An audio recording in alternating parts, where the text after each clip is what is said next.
শুভ সকাল বন্ধুরা, চলো কেমন আছি নাকি বাদ দাও। শরীর থাকলে খারাপ হবে, মেশিন আছে যখন রিপেয়ার করতে হবে, কিছু না কিছু ফল্ট বেরোবে। এখন আপাতত কি করছি দেখো, সর্দির জন্য তো নাক বন্ধ হয়েছে, নাকের পুটলি বানাচ্ছি। আচ্ছা, নাকের পুটলি বলতে হচ্ছে ওই পুটলিটা নিয়ে একটু শুকবো, নাক ঠাকগুলো ছেড়ে যাবে, সেই জন্য বানাচ্ছি।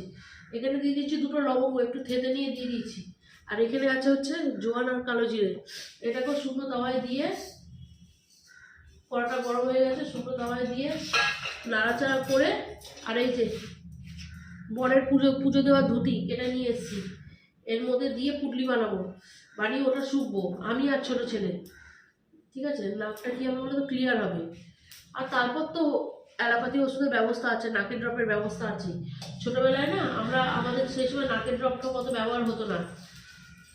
মা মা বাবা বাবা আমার বাবা হোমিওপ্যাথি ওষুধে খুব বিলিভ করতো। হোমিওপ্যাথি ওষুধ ছাড়া আমরা কোনোদিন অ্যালোপ্যাথি ওষুধ খাইনি।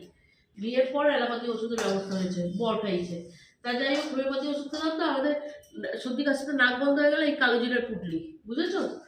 এই কালো জিরের পুটলি বানাচ্ছি। একটুখানি হালকা একটু গরম করে নিয়ে এর মধ্যে দিয়ে একটা পুটলি করে দেবো, বাস হয়ে গেছে। এই